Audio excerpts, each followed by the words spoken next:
네, 오늘 개강 후 이렇게 첫 예배에 오신 여러분 환영합니다. 네, 영찬 학사님도 반갑습니다. 네, 오늘 말씀은 사무엘상 6장 1절에서 21절 말씀인데요. 본문이 좀 길어서 중간중간에 함께 읽어 나가도록 하겠습니다. 먼저는 사무엘상 6장 1절에서 7절까지 함께 읽어보도록 하겠습니다. 사무엘상 6장 1절에서 7절입니다. 저부터 두 절씩 읽겠습니다. 여호와의 궤가 블레셋 사람들의 지방에 있은지 7달이라. 블레셋 사람들이 제사장들과 복술자들을 불러서 이르되 우리가 여호와의 궤를 어떻게 할까? 그것을 어떻게 그 있던 곳으로 보낼 것인지 우리에게 가르치라.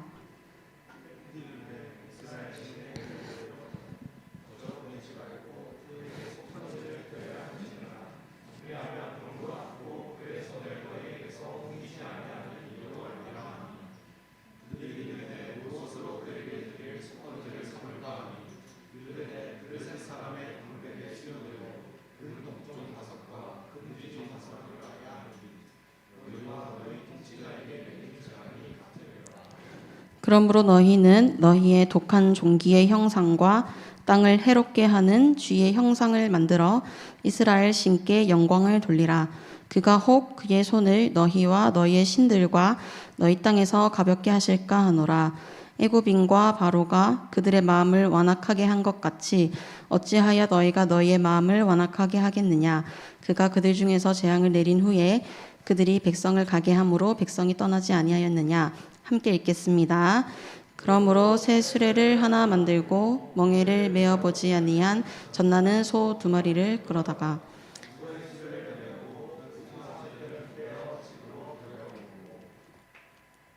아멘. 네, 오늘 본문을 이야기하기 전에 앞 내용을 먼저 좀 설명을 해야 될 것 같아요. 우리가 저저번 주에 사장의 이야기를 보았었습니다.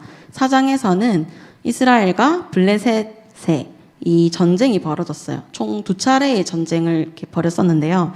이제 이스라엘이 블레셋에게 완전히 패배를 했습니다. 참패를 당하고 나서 우리에게 이 전쟁 중인 이 속으로 하나님의 언약궤를 가져오면 승리하게 될 것이다. 이 언약궤를 마치 부적처럼 여기면서 가져오게 됩니다. 그런데 언약궤가 들어왔는데도 불구하고 첫 번째 전쟁보다 훨씬 더 큰 참패를 겪게 됩니다. 그리고 블레셋은 이 언약궤를 빼앗아 가게 됩니다. 그래서 5장에서는 이 여호와의 궤, 언약궤를 이 블레셋의 신의 이름이 다곤신이거든요. 다곤신. 다곤의 이 신전 안에 이 언약궤를 안치합니다. 하나님이 이제 이 다곤에게 포로가 되었다. 그런 의미로 함께 안치를 한 것이죠. 그런데 다음날 일어나 보니까 다곤의 이 형상, 우상이 목이 잘려 있고 손목이 잘려 있고 그리고 하나님 앞에 얼굴을 바닥에 납대고 있고 이런 모습이 계속 나타나고 그리고 그 궤가 있는 그 지역에는 독한 종기들, 이 전염병이 일어나서 사람들이 아주 많이 죽은 거예요. 그래서 이제 블레셋은 이게 언약궤 때문이다 이렇게 생각해서 블레셋의 다른 지역으로 막 떠밀어요. 그래서 이 언약궤는 이리 이동하고 저리 이동하고 이렇게 떠돌게 됩니다. 그런데 이제 이 언약궤가 돌아다니는 곳마다 이 엄청난 전염병이 또다시 도는 거예요. 그래서 이제 이 블레셋 사람들에게는 이 언약궤가 어떤 승리의 어떤 그런 증거가 아니라 골칫덩이가 되어버린 거예요. 그래서 이제 이스라엘에게 다시 돌려줘야 되는데 이제 돌려주는 그 과정이 오늘 볼 6장의 이 내용입니다. 그래서 이 6장의 내용을 보면요. 블레셋이 주인공이거든요. 근데 이 블레셋을 보면 하나님을 믿지 않는 사람들도 하나님을 예배하는 또 이 예배를 준비하는데 아주 정성스럽게 준비를 하는 이 블레셋의 모습이 보입니다. 하나님을 믿지 않는데도 블레셋이 그랬어요. 그래서 이 블레셋은 오늘 본문에서 언약궤를 돌려드리기 위해서 제사도 드리고 제사를 어떻게 드릴지 같이 논하기도 합니다. 그리고 자신들의 이 문화대로 제사를 드리는 것이 아니라 하나님에 대해서 디테일하게 잘 알아서 하나님의 방법대로 하려고 하는 게 눈에 보여요. 그런데 이 블레셋은 하나님을 알긴 알지만, 그리고 예배를 드리기는 드리지만 여전히 비신자와 같은 그런 모습을 보면 신앙이 없는 사람들처럼. 그래서 이 비신자와도 같은 블레셋이 하나님께 예배 드리는 모습을 보면서 이들이 드리는 예배와 또 그 마음이 어떤지 좀 살펴보고, 그리고 이것을 통해서 우리는 좀 어떤 마음으로 하나님께 나아가고 있는지 또 예배하고 있는지 살펴보면 좋겠습니다. 그렇다면 먼저 블레셋은 어떻게 예배를 준비하는지 먼저 살펴볼 것인데요. 2장을 제가 읽어보겠습니다. 블레셋 사람들이 제사장들과 복술자들을 불러서 이르되 우리가 여호와의 궤를 어떻게 할까? 그것을 어떻게 그 있던 곳으로 보낼 것인지 우리에게 가르치라. 이제 블레셋은 제사장과 복술자들을 불러서 이 궤를 어떻게 돌려보낼지 의논하고 있어요. 그리고 왜 이걸 의논하냐면 차마 없애지는 못하는 거죠. 없애면 또 어떤 재앙이 또 올까 봐 불안하고 두려워서 없애버리지 못하기 때문에 어떻게 돌려보낼지 의논하고 있어요. 제사장은 블레셋의 제사장이고요. 그리고 복술자는 일종의 무당 같은 존재예요. 이 어떻게 하냐, 뭐 나뭇가지를 막 이렇게 흔들어서 나뭇가지가 떨어지는 이 방향을 보고 점치고 어떤 그런 사람이 복술자라는 그런 사람이에요. 그래서 이제 괴가 가는 곳마다 이 전염병이 돌았기 때문에 이 블레셋의 종교 지도자들이 모여서 어떻게 하냐, 우리가 망하게 생겼다, 이렇게 하면서 긴급 회의를 하고 있는 것이죠. 그래서 돌려보내는 것은 확실한데 잘못 돌려보내면 또 다른 재앙을 야기할까 봐 이제 어떻게 돌려보낼 것인지에 대한 이야기, 방법의 문제를 이야기하고 있는 거예요. 근데 그때 이제 블레셋의 종교 지도자들은 그냥 보내지 말고 속건제를 드리자, 속건제로 이렇게 보내야 된다, 이렇게 하고 있어요. 속건제는 제사의 종류 중 하나거든요. 이렇게 죄를 용서받기 위해서 우리가 제사를 드리는데 오늘날로는 이렇게 뭐 예배인데요. 당시엔 제사였어요. 죄를 용서받기 위해서 물질로 드리는 그 제사가 속건제였어요. 그래서 하나님이나 사람에게 죄를 지었을 때, 특별히 이 보상할 수 있는 죄를 지었을 때, 그때 속건제를 드려요. 그리고 또 이제 죄를 범한 사람은 하나님께 제사를 드리기 전에 피해 입힌 사람에게 피해 입힌 것의 5분의 1 정도의 보상을 하고 제사를 드리도록 하는 그런 제사였습니다.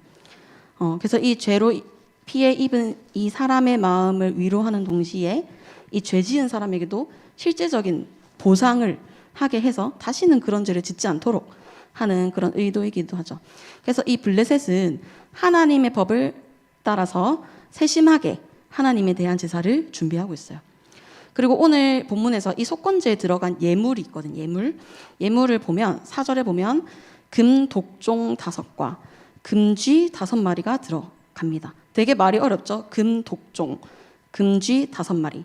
이제 독종이라는 것은 이 블레셋이 겪은 악성 피부병이고, 그리고 쥐 형상을 왜 만들었냐면 이제 이 여호와의 궤가 가는 곳마다, 옮겨진 곳마다 쥐떼들이 습격한 거예요. 그래서 이제 지금 와서 우리가 해석하기를 이제 이 쥐떼가 그 지역을 습격해서 쥐로부터 옮겨온 병, 패스트병이죠. 이제 이 전염병들을 이제 쥐가 퍼뜨린 거예요. 그래서 5절에도 보면 땅을 해롭게 하는 쥐의 형상을 만들어 이스라엘 신께 영광을 돌리라 라는 이런 구절이 있어요. 그래서 궤가 가는 곳마다 쥐떼들이 몰려와서 병을 퍼뜨린 것이죠. 그래서 이 엄청난 전염병을 가져온 쥐를 이제 금으로 형상화해서 속건제를 드리자라고 이렇게 된 겁니다. 그래서 이들은 이 일의 원인을 아주 잘 파악하고 있는 것으로 보여요. 하나님께서 하셨고 하나님의 궤가 가는 곳마다 이 쥐떼들이 습격해서 전염병이 돌았다 하는 것, 이 원인을 아주 잘 파악하고 있습니다. 그리고 또 예물이 더 있어요. 이 속건제를 위해서 다른 이 제물들도 정성스럽게 준비합니다. 7절에 또 나와 있는데요. 7절에 보면 새 수레를 하나 만들고 멍에를 메어보지 아니한 젖나는 소 2마리를 끌어다가 메우고 뭐 이렇게 얘기를 하고 있어요. 새 수레, 멍에를 메어보지 않은 젖나는 소 2마리, 이 두 가지를 더 준비합니다. 아주 구체적인 제물을 준비하고 있어요. 먼저 이제 새 수레를 준비하는 것은 혹시나 이 수레가 흠이 났을까봐 아니면 부정한 것을 옮겨 썼던 그런 수레일까봐 새 수레를 만드는 거예요. 그리고 멍에를 메어보지 아니한 젖나는 소 2마리. 말만 봐도 아주 구하기 까다롭고 어려워 보이죠. 되게 복잡해 보이죠. 우선 한 번 더 멍에를 안 매봐야 되고, 멍에라는 것은 이제 수레를 치는 어떤 기구를 말하거든요. 그걸 안 매봐야 되고, 그리고 젖나는 소. 젖나는 소는 암소인가요? 수소인가요? 암소죠. 그런데 모든 암소라고 해서 젖이 나진 않습니다. 어떤 암소가 젖이 나나요? 맞아요. 방금 누가 대답했어요? 목사님. 잘하시는군요. 네, 방금 새끼 낳은 암소만 젖이 납니다. 젖을 새끼에게 물려야 하기 때문에 젖이 나는 거죠. 그래서 새끼를 낳은 지 얼마 안 된 새끼에게 젖을 물려야 하는 암소라는 뜻이에요. 아주 정성스럽게 디테일하게 준비하고 있죠. 하나님에 대한 이 정성이 아주 지극합니다. 이렇게 예배를 준비하고 있어요. 그런데 이 예배는 또 하나 또 놀랍게도 출애굽기에 이 모티브를 두고 있어요. 6절에서 하는 이들의 이야기가 출애굽기에 대한 이야기입니다.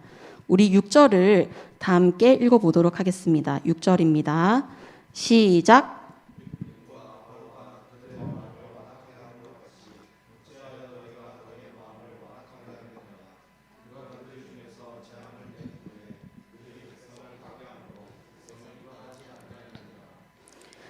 네, 이 6절이 출애굽기의 이야기입니다. 그래서 이제 이스라엘이 애굽의 지금의 이집트입니다. 애굽의 이 노예로 지낼 때 하나님께서 이스라엘을 이 노예의 이 상태로부터 구출해 주신 그런 역사가 있습니다. 모세의 홍해 이야기 다들 아시죠? 그 이야기가 바로 출애굽 이야기입니다. 그래서 이스라엘이 애굽을 탈출할 때 하나님께서는 이스라엘을 빈손으로 나오게 하지 않으셨어요. 수레에 온갖 이 금은보화를 가득 담고 탈출하게 하셨어요. 그래서 블레셋은 그때에 그 이스라엘의 역사를 인용하고 있는 거예요. 출애굽에서 이 금은보화를 가득 실은 그 수레가 있었던 것처럼 블레셋 사람들 자기들도 수레에 이 금괴를 담아 보내야 된다 하는 그런 것이죠. 그래서 이 블레셋은 단순히 그냥 하나님이 이스라엘을 구출시켰다 이 정도 소문 정도로 아는 것이 아니라 아주 자세히 알고 있는 것이죠. 그리고 6절에 보면 아까 읽었던 6절에 보면 애굽인과 바로가 그들의 마음을 완악하게 한 것 같이 이 말은 출애굽에도 자주 등장하는 말입니다. 바로의 마음이 완악하게 한 것 같이, 완악하게 된 것 같이. 그래서 이 바로는 이 완악한 마음으로 이 고집스럽고 악한 완고한 마음으로 이스라엘 백성의 이 노예 해방을 결코 이루어주지 않았어요. 그런데 이런 상황도 블레셋은 이런 정황을 아주 잘 알고 있는 거예요. 그리고 이 바로의 이 악한 마음 때문에 하나님이 애굽에 10가지 재앙을 내리셨잖아요. 나일강이 피로 변했고 파리 때, 개구리 때 이런 재앙들이 10가지 재앙 내렸잖아요. 근데 이제 블레셋 사람들은 자기들에게 이 쥐떼들이 몰려온 것이, 그래서 전염병에 걸린 것이 그때의 상황과 같다 이렇게 여기고 있는 거예요. 이 출애굽기 모티브를 블레셋 사람들이 말하고 인용하고 있는 거예요. 아주 잘 알고 있죠. 그래서 이 블레셋 사람들도 그와 같이 하고 있는 거예요. 하나님의 방법대로 하고 있습니다. 하나님의 역사를 아주 잘 인용해서 준비하고 있습니다. 여러분, 하지만 사실 이 안에는 예배의 그 진정한 의미는 없습니다. 아까 말했듯이 속건제는 자기가 지은 죄를 물질로 보상하는 그런 제사라고 했잖아요. 이것이 무슨 말이냐면 물질로 그 죄를 보상하기 전에 먼저 자기의 죄를 인지하고 회개하는 마음이 먼저 되어야 된다는 거예요. 하지만 이 블레셋의 그 마음은 달랐어요. 3절에 보면 블레셋의 이 마음의 진위를 이렇게 이야기하고 있습니다. 제가 3절 끝에 읽겠습니다. 그에게 속건제를 드려야 할지니라. 그리하면 병도 낫고 그의 손을 너희에게서 옮기지 아니하는 이유도 알리라 하니, 블레셋의 이 마음은 회개보다 이 상황의 해결이 앞섰습니다. 하나님의 이 분노가 자기들에게 또다시 미치지 않도록 세심하게 선물을 준비했어요. 하나님의 이 환심을 사기 위해서. 블레셋 사람들은 하나님에 대한 합당한 존경을 드렸고 또 하나님의 화를 달랬다고 확신했어요. 하지만 이 본문 어디에도 그들이 속건제라는 예배를 드리긴 했으나 회개했다는 그런 이야기는 나오지 않아요. 오로지 이 병을 낫게 하기 위해서 속건제를 드린 것입니다. 이 블레셋 사람들은 자기들이 하나님 앞에 정말 죄를 지었고 정말 그 죄를 회개하고 용서받기를 원하는 그 마음이 아니었습니다. 그 분노하시는 그 하나님의 이 마음이 풀려서 하나님의 마음이 부드럽고 평온해지기를 원하는 게 아니었어요. 단지 자기들의 상황이 더 나아지기 위해 하나님의 환심을 사려 했습니다. 마치 우리가 다른 사람에게 피해를 입혔을 때 그냥 돈으로 그 사람의 마음을 사려고 하는 것처럼 말입니다. 여러분, 회개란 무엇이고 용서란 무엇입니까? 우리는 회개할 때 알고리즘적으로 기계적으로 하나님께서 용서하신다고 믿습니다. 우리 솔직해졌으면 좋겠어요. 솔직히 신앙의 연수가 긴 사람일수록 이 알고리즘으로 회개를 합니다. 아주 무미건조하게 회개합니다. 아니면 이와는 정반대로 눈물을 펑펑 쏟으면서 회개하면 진짜 회개했다고 믿습니다. 우리가 펑펑 울면 마음이 가벼워지고 후련해지잖아요. 그런데 이것으로 하나님께서 나를 용서하셨다, 그렇게 믿는 어떤 그런 마음. 그런데 그 마음은 굉장히 무책임한 이야기입니다. 여러분, 용서하기가 얼마나 힘든지 아십니까? 그것도 내가 정말 사랑하는 사람이 나에게 가슴 아픈 말과 행동을 했을 때 그것을 용서하고 그 상처를 꿰매는 것이 얼마나 어려운지, 그것을 하나님께서는 창세기와 로마서에서 표현하셨어요. 제가 창세기를 읽어보겠습니다. 창세기 6장 5절에서 6절입니다. 이 노아의 시대 이야기거든요. 여호와께서 사람의 죄악이 세상에 가득함과 그의 마음으로 생각하는 모든 계획이 항상 악할 뿐임을 보시고 땅 위에 사람 지으셨음을 한탄하사 마음에 근심하시고. 노아의 이 시대에는 사람들이 하나님을 떠나서 그들의 마음이 항상 악하고 죄악이 가득한 시대였다고 합니다. 그리고 그 사람들의 모습을 보시고 하신 하나님의 생각이 한탄하사 마음에 근심하시고. 그래서 이 한탄했다라고 하는 것은, 사람 지으셨음을 한탄했다라고 하는 것은 사람을 만드셨다는 것을 후회한다, 이런 말이 아니라 우리가 이 부모 자식의 관계에 있을 때 자식이 큰 잘못을 저질렀을 때 아유 저놈 어떡하노 이렇게 하면서 걱정하고 한숨 쉬고 속상해하고 안타까워하는 어떤 그런 모습을 나타내는 단어입니다. 그리고 마음에 근심하셨다, 이 말씀을 직역하면 그의 마음에 새기셨다 하는 그런 뜻입니다. 새기셨다, 그의 마음에. 마치 트라우마처럼 새기신 거예요. 하나님의 이 마음 깊숙이 새겨져 지울 수 없는 트라우마처럼, 그런 상처처럼 남았다는 거예요. 이 사람의 죄로 인해서. 사람의 죄가 하나님께 트라우마처럼 새겨진 엄청난 상처로 다가온다는 겁니다. 여러분에게도 트라우마와 같은 상처가 있을 거예요. 하나님께도 그렇습니다.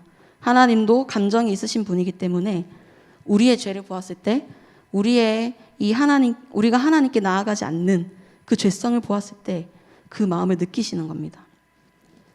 그 다음으로는 로마서를 보겠습니다. 로마서 1장 18절입니다. 제가 읽겠습니다. 하나님의 진노가 불의로 진리를 막는 사람들의 모든 경건하지 않음과 불의에 대하여 하늘로부터 나타나나니, 하나님의 진노가 모든 경건하지 않음과 불의에 대하여 나타난다고 하고 있습니다. 죄에 대해서 하나님의 진노가 나타난다고 하는 거예요. 여러분, 하나님의 진노는 이렇게 막 부들부들 화나 이 정도가 아닙니다. 하나님의 진노는 혐오입니다. 아주 미워하고 더럽게 여기시는, 우리가 상상할 수 없을 정도의 그 정도의 분노입니다. 성경에서 이 하나님의 진노를 전쟁 나가기 직전의 상태라고 또 표현합니다. 당장 진격하고 싶은, 진격해서 무찌르고 싶은 그런 상태라는, 그것을, 그 죄를 그렇게 보신다는 겁니다. 여러분, 사람 사이에서 이 정도 미워한다는 것은 관계가 회복되지 못할 정도의, 그 정도의 고리입니다. 그런데 하나님은 여전히 우리를 사랑하신다 하는 것이죠. 우리의 이 가볍고도 알량한 이 회개를 받으시고도 말입니다. 블레셋은 회개가 아니라 환심을 사려고 했습니다. 이들은 열심히 있습니다. 하나님께 뭔가를 드리려고 적극적입니다. 하지만 이들에게는 뭔가가 빠졌어요. 바로 그들의 마음이 빠진 것입니다. 이렇게 마음 없는 공허한 회개가 이들의 방법입니다. 마음 없는 가식적인 회개가 이들의 방법입니다. 여러분, 우리의 회개는 어떻습니까? 우리는 회개를 드릴 때 사실 하나님을 신경 쓰지 않아요. 그저 해야 할 일이니 의무로 합니다.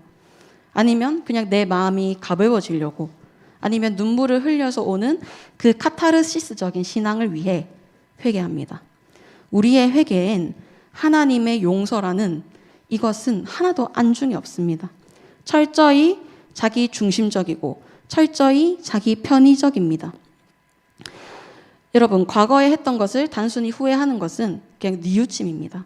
진짜 하나님께 마음을 드리고 용서를 구하는 회개는 내 삶을 바꾸는 총체적인 노력입니다. 이 회개를 헬라어 이 원어로 보면 메타노이아 이런 뜻인데요. 단순히 그냥 하는 후회가 아니라 내 삶의 방향을 바꾼다는 그런 의미를 가지고 있습니다. 자기 중심을 따라서 살고 있던 이전의 삶이 부끄러워지고 이렇게 살면 안 되겠다 생각해서 생각의 방향을 이렇게 전환하는 것, 그것이 회개라는 것이죠. 삶이 변화되어야 된다는 것, 그것이 회개의 근본입니다.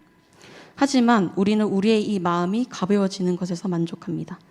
삶의 방향을 반전시키는 것은 이렇게 우리의 수고를 많이 들이는 것이잖아요. 사실 우리가 그 정도까지는 감당할 마음이 없기 때문인 거죠.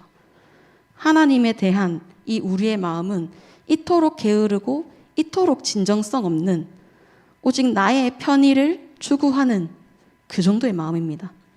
이런 편의를 추구하는 모습은 회개에서뿐만이 아닙니다. 믿음도, 신앙생활도, 또 우리 지체들과의 이 사랑하는 관계에서도 드러납니다. 편의를 추구합니다. 하나님의 방법이 아니라 나의 방법대로, 나의 편의대로 하나님을 믿습니다. 우리는 내 몸이 좀 편의를 봐야 되고 내 시간과 내 물질이 편의를 좀 봐야 됩니다. 이런 죄성 안에 우리는 철저히 갇혀 있습니다. 내 믿음은 좋다고 하면 이렇게 합리화하면서 온라인 예배를 드리려고 하고, 그래서 이동의 편의를 추구하고, 모임은 최대한 우리 집이랑 가까운 곳으로 잡아야 되고, 그리고 사랑도 편의적으로 합니다. 단 한 번도 양의 동네에 찾아가 주지 않는 이 편의, 나의 방법과 편의를 조금이라도 벗어나면 싫다 하는 그 마음을 우리는 가지고 있는 것입니다. 하나님은 우리의 죄에 대해 트라우마적인 상처를 가지고 계시고 동시에 엄청난 진노로 달려오십니다. 여러분, 우리의 이 편의대로가 아니라 하나님께 진짜 우리의 마음을 드리기를 원합니다. 조금 더 손해보더라도 하나님 안에서 사랑하는 것이 낫습니다. 블레셋처럼 자신의 방법대로 하나님께 나아가는 것이 아니라 진실한 마음으로, 그리고 마음 대 마음으로 하나님께 나아가기를 원합니다. 하나님은 이미 마음으로 우리에게 다가오셨습니다. 그 증거가 예수님입니다. 하나님은 이미 자기 아들을 죽이심으로 우리에게 진심을 보이셨어요. 그 사랑이 진짜이고 실제적인 사랑이라는 것을 우리에게 확인시켜 주셨어요. 하나님은 편의대로가 아니라 진짜 사랑을 하고 계십니다. 우리는 그 진실된 사랑 앞으로 나아가야 합니다. 그리고 다음 대지의 본문을 또 다 함께 읽어보도록 하겠습니다. 사무엘상 6장 8절에서 16절 말씀입니다. 8절에서 16절 말씀, 저부터 2절씩 번갈아 가면서 읽어보겠습니다. 여호와의 궤를 가져다가 수레에 싣고 속건제로 드릴 금으로 만든 물건들은 상자에 담아 궤 곁에 두고 그것을 보내어 가게 하고 보고 있다가 만일 괴가 그 본 지역 길로 올라가서 벳세메스로 가면 이 큰 재앙은 그가 우리에게 내린 것이요 그렇지 아니하면 우리를 친 것이 그의 손이 아니요 우연히 당한 것인 줄 알리라 하니라.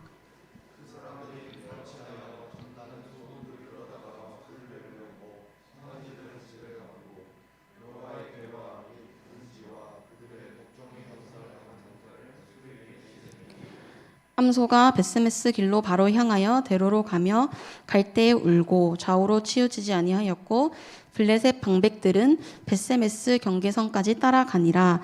벳세메스 사람들이 골짜기에서 밀을 베다가 눈을 들어 괴를 보고 그 본 것을 기뻐하더니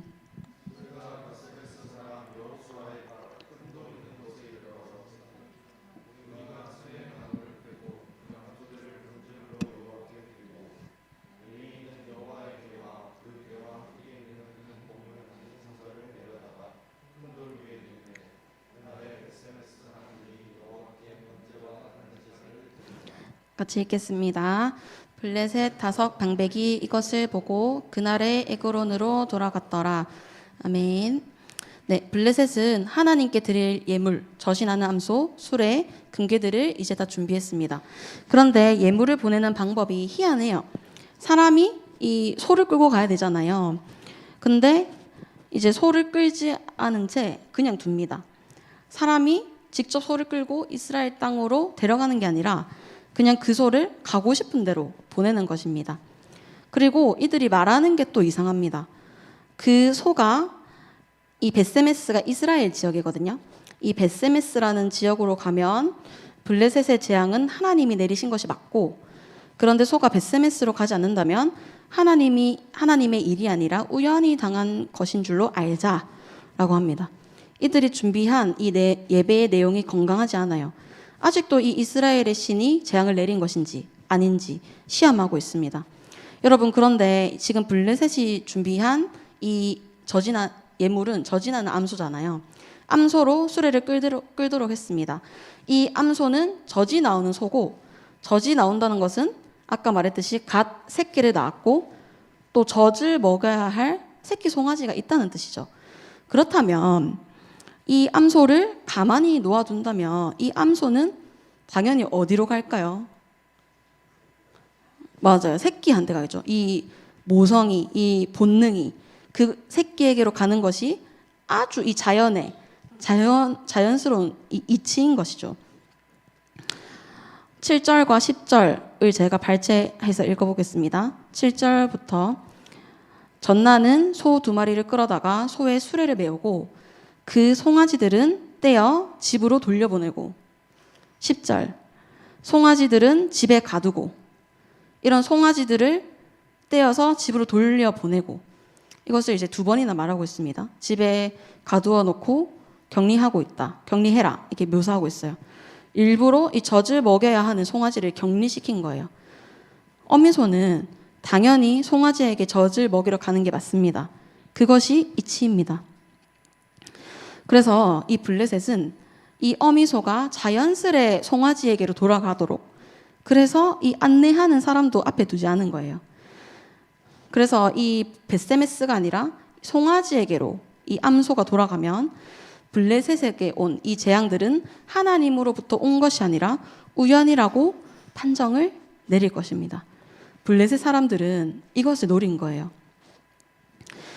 블레셋은 하나님께 진정성 있는 마음으로 회개하지 않았고 자기의 편의를 지키며 하나님께 예배를 준비한 이 본의가 바로 이것입니다. 여전히 하나님을 시험하고 있어요. 이들은 하나님께서 재앙을 내리셨다는 것을 장장 이게 7개월이라 하거든요. 7개월 동안 계속해서 느꼈습니다. 5장부터 시작해서 지금까지도 계속해서 느껴오고 있었습니다. 그런데 아직도 시험을 하고 있습니다. 이 숱한 증거들을 봄에도 불구하고 아직도 시험을 하고 있는 것입니다. 이것은 하나님을 끝까지 인정하기 싫어하는 마음입니다. 하나님의 환심을 사기 위해서 정성스레 예물을 준비하긴 했지만 그 마음의 끝은 불신의 마음인 것입니다. 결국 이들은 하나님을 아는 이 지식도 풍성해서 하나님을 잘 알고 예배도 정성스레 준비하지만 믿음이 없는 것이죠. 이 보이는 모양에선 신앙인과 차이가 없을지 몰라도 이 믿음의 문제 앞에서 결정적으로 정체성이 완전히 달라집니다.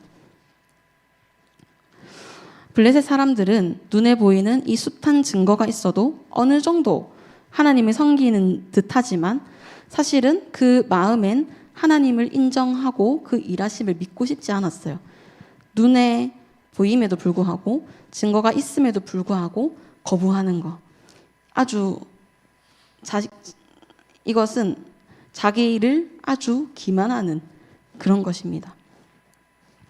확정된 상황과 증거가 눈앞에 있음에도 불구하고 거짓일 수 있다 여기면서 끝까지 의심합니다. 이것은 자기 기만이자 사실은 자기 자신도 속이는 것입니다. 자기 자신을 속이는 것은 진실을 제대로 보지 못하도록 만드는 거예요. 왜 진실을 보지 못하도록 자기 자신을 속이는 걸까요? 하나님을 끝까지 인정하고 싶지 않은 그 마음에서 오는 자기 기만, 이고 고집스러운 억지입니다. 여러분, 그런데 이런 마음이 우리에게도 있습니다. 우리도 하나님과 신앙에 대해서 우리 자신을 속일 때가 있어요. 바로 내가 할 만큼 했다 하는 것입니다. 헌신할 만큼 헌신했고 사랑할 만큼 사랑했다고 스스로를 여기는 것입니다. 여러분, 이것이 진실입니까? 사랑할 만큼 사랑한 것, 이것이 진짜 진실이 맞나요? 여러분은 그리고 이 생각을, 이 진실 여부를 따져본 적이 있으신가요? 이 진실 여부는 어디에서 따져봐야 하는 걸까요? 우리의 이 시선은 항상 땅을 향해 있습니다. 고작해야 우리와 같은 존재인 사람을, 그래봤자 조금 더 낫고 조금 더 못한 서로를 보면서 그 진실 여부를 판단합니다. 쟤보단 내가 좀 더 일했고, 쟤보다 내가 좀 더 성실하고, 내가 좀 더 정직하고, 내가 좀 더 돈을 많이 썼고, 이렇게 생각하는 것이죠. 저 사람이 내 진실 여부를 판단하게 됩니다. 여러분, 진실은 어디 있나요? 다른 지체들의 모습이 진실인가요? 진실은 어디를 보아야 진실이 있나요?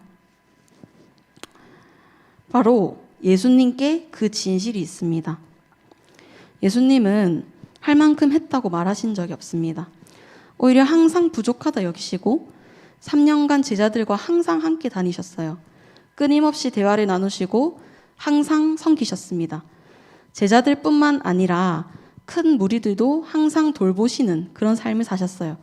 그리고 그들을 위해서 항상 기도하셨습니다. 예수님은 할 만큼 했다고 하신 적이 없습니다. 오히려 예수님이 가지신 그 시간에 비해 할 일이 너무 많아 끊임없이 섬기시고 사랑하셨어요. 여러분, 우리는 진실을 외면한 채 우리 자신을 속이고 있진 않나요? 나 정도면 좋은 크리스찬이다. 나 정도면 신앙생활 잘하고 있다 하면서 말입니다.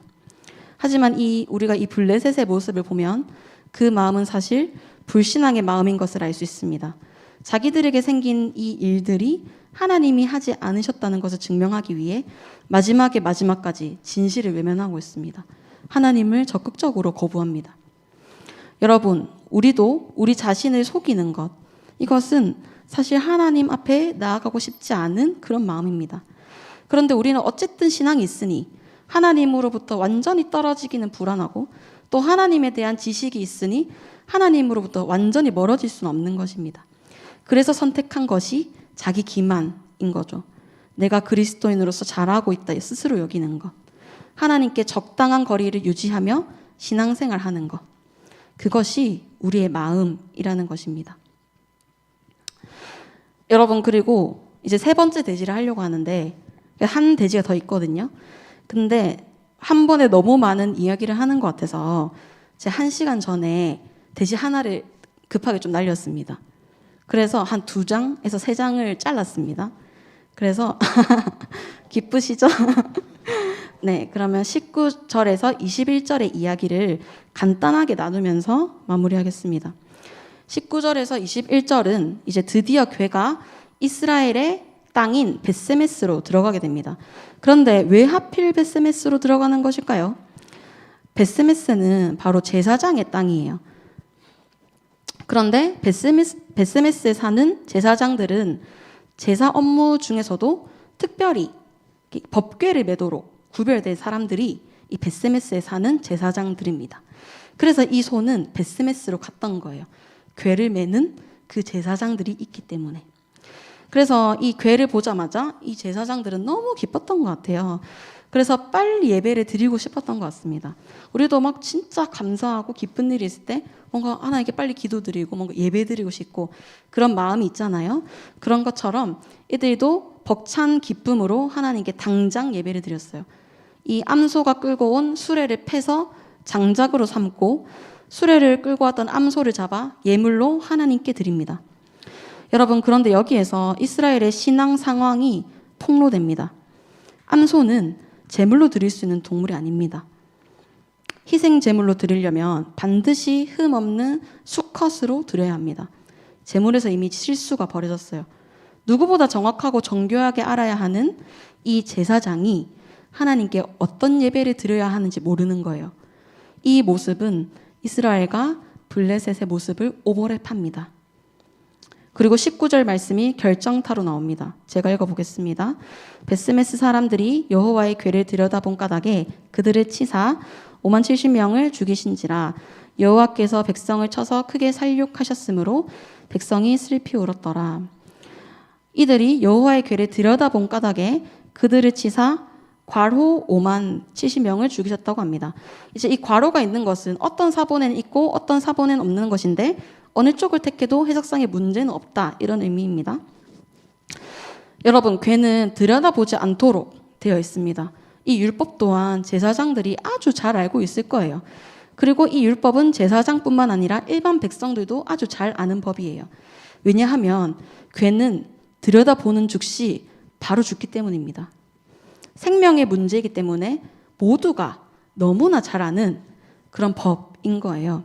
하나님의 영광이 임하는 이 궤를 사람이 들여다보면 하나님의 이 거룩하심, 이 영광이 우리를 죽게 합니다. 그런데 이 이스라엘 사람들은 이미 하나님을 대할 때 궤도 이탈을 해버린 거예요. 이 본문이 끝까지 궤를 추적하고 있거든요. 그렇게 해서 우리에게 말하고자 하는 건 무엇일까요? 이 시대는 하나님의 위엄과 존엄과 영광이 상실된 시대라는 거예요. 우리가 첫 번째 대지에서 봤던 것처럼 블레셋이 제대로 예배를 드리는 것 같지만 사실은 하나님의 환심을 사려고 한 것이고 자기 편할 대로 자기 편의적으로 하나님을 예배합니다. 하나님이 또다시 벌을 내릴까 두려워서 이것저것 준비하지만 그들의 준비는 하나님을 위한 것이 아니라 자기들이 위한 거였어요. 여기서 하나님의 권위가 한 차례 꺾입니다. 그리고 두 번째 대지에서 말했던 것처럼 하나님을 거부하기 위해서 자기 자신까지 진실을 속입니다. 하나님을 제대로 믿는 것은 나에게 힘든 일이기 때문에 하나님으로부터 멀어지고 싶어요. 그래서 이것을 보면 하나님이 나에게 이익이 되냐 안 되냐가 중요하지 하나님과의 관계나 하나님의 영광을 중요시 여기는 게 아니에요.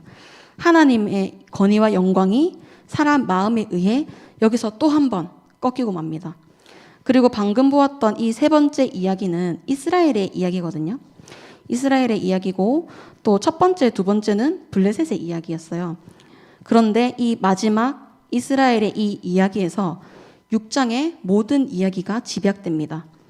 이스라엘은 블레셋과 공통적인 문제를 가지고 있어요. 그것은 바로 하나님을 경외하지 않는 거예요. 이스라엘은 그냥 기쁘니까 돌아왔으니까 신기해서 궤의 뚜껑을 열고 들여다보고 했던 것 같아요. 그런데 이 이스라엘 백성들은 하나님의 거룩에 대한, 하나님의 위엄에 대한, 하나님의 영광에 대한 인지를 하지 못했어요. 죄를 물 먹듯 먹고 마셔서 아무 감각이 없는, 그래서 이 거룩하신 하나님을 몰랐던 것입니다. 그 궤에 임재하시는 하나님의 위엄을, 하나님의 영광을, 그것을 두려워하는 그 두려움에 서 있지 않았습니다. 하나님의 권위는 하나도 인정하지 않으면서 이 박애주의적인 하나님만 바라보는 우리의 이 아주 좁은 신앙과 같이 말입니다. 하나님께 올려드려야 할 마땅한 경배는 드리지 않으면서 하나님께 위로받기만을 원하고 괜찮다는 말만 듣기를 원하는, 내가 보고 싶은 데라만 보고 싶은 그 신앙 말입니다. 하나님을 우리의 경험과 의도에 가두어서 생각합니다. 이 죄성이 오늘 모든 이야기를 관통하고 있습니다. 여러분, 우리가 올바른 예배자가 되기를 바랍니다. 대충 와서 대충 드리는 그런 예배가 아니라 우리의 이 마음이 잘 준비되어서 하나님께 정말 영광이 되는 그런 예배가 되기를 바라요. 그래서 저는 예배를 드릴 때, 예배를 위해서 기도할 때 항상 이렇게 좀 드리는 것 같아요.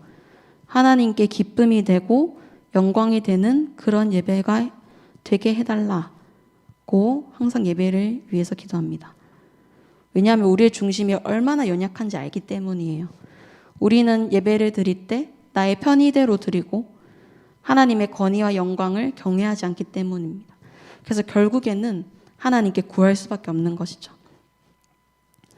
그래서 이토록 연약한 우리가 예배를 드리지만 하나님께서 부디 기쁘게 받아주시기를 구할 수밖에 없습니다. 여러분, 정말 하나님의 이 크심을 찬양하고 그 두려움과 이 하나님에 대한 두려움과 떨림으로 예배하는 그런 예배자 되기를 간절히 소망합니다. 이 세상을 창조하신 하나님의 그 영광, 그 거룩함 앞에 우리가 기꺼이 무릎을 꿇기를 바랍니다. 네, 그런 예배자로 예배드리는 우리 ESP 여러분 되기를 소망합니다. 제가 기도하고 마치도록 하겠습니다. 하나님 아버지, 감사합니다. 참으로 연약하고 마땅히 하나님께 경외하지 않는 우리임에도 불구하고 하나님을 예배하는 예배자로 나아오게 하심에 감사드립니다. 하나님, 우리가 드리는 이 예배가 하나님께 기쁨이 되는 예배 되게 하여 주시옵소서. 우리는 하나님 앞에 온갖 죄를 들고 나아가지만 하나님, 그럼에도 불구하고 우리를 매일 하나님 앞으로 이끌어 주셔서 온전히 하나님을 예배하고 경외하는 그리스도인으로 인도하여 주시옵소서. 감사합니다. 예수님의 이름으로 기도드렸습니다. 아멘.